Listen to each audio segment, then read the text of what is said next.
All right, I'm gonna make a quick video about disassembling the Novation Launchkey 49 Mark III.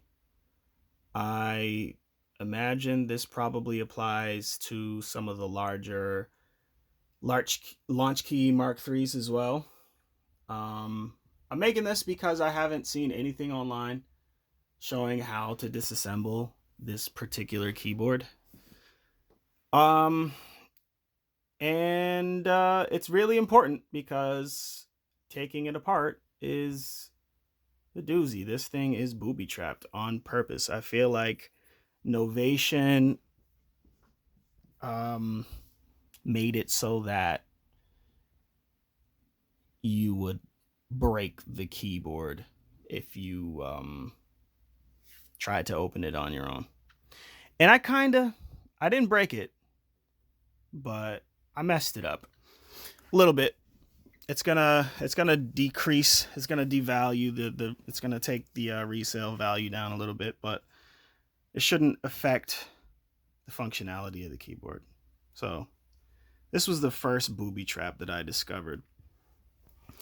If you've ever tried to take one of these apart, you might have noticed that when you unscrew all of the screws on the bottom of the keyboard, and then you start to try to pry it apart, you can get these clips, and you get to a certain point, and you can't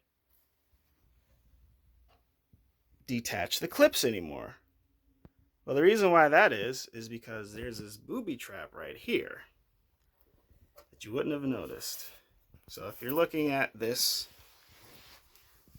from the bottom of the keyboard, this is what you'll see.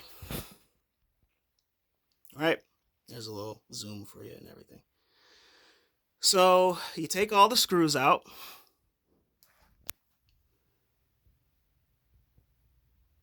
Get all those out. That's the first step. Then you start to kind of pry it apart with a screwdriver or whatever you can get under there with, and it'll open. But when you get to this corner here, you're gonna get stuck, the bottom right corner. And the reason why that is because this is covered with one of these rubber pads. When you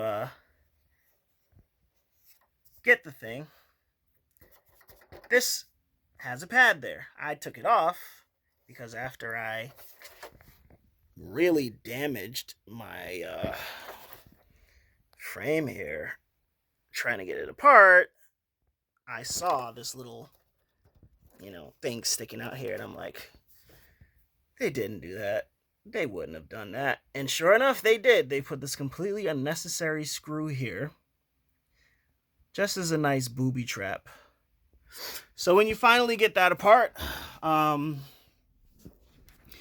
you might see something about this on forums. There's really just kind of there's a band that you have to detach from the keyboard. It's pretty straightforward. Before you can separate these two, the top of the keyboard from the bottom of the keyboard.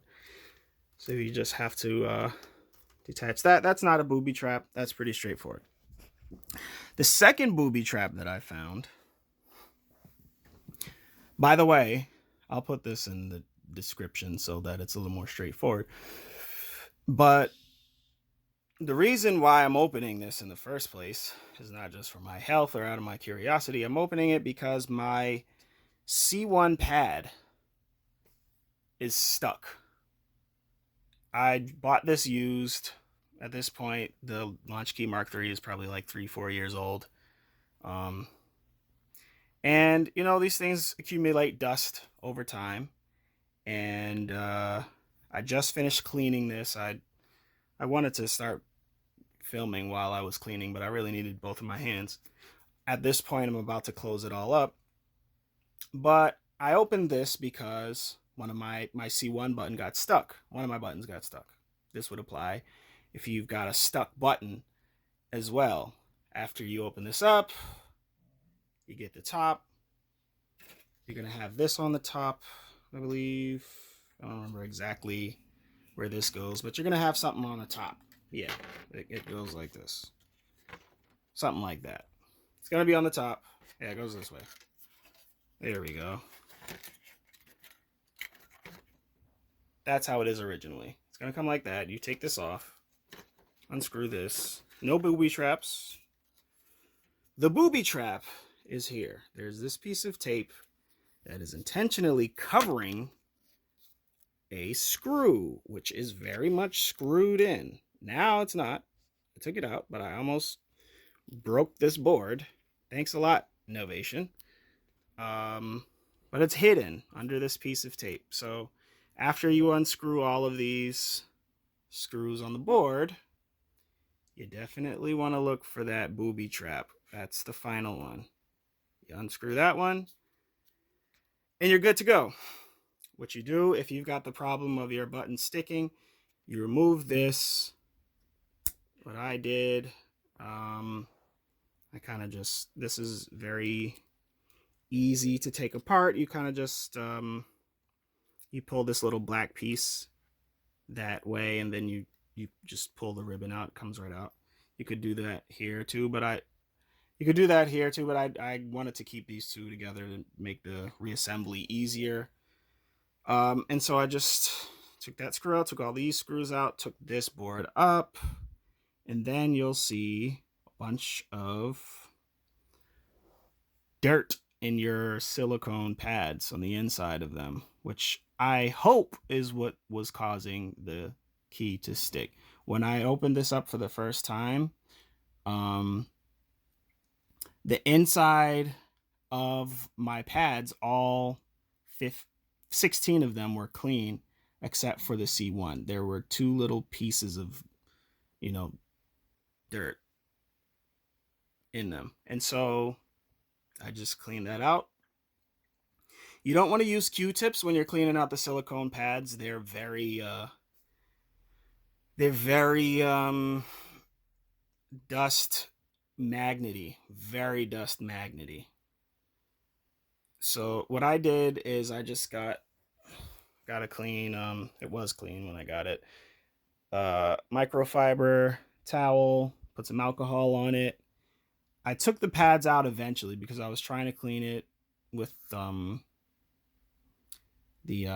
fiber cloth and just wiping it. It wasn't working. So I took the pads out, and you can just bend them, and you can like squeeze them out, and you really get to all of the parts that need to be cleaned in the silicone in between the crevices and all that.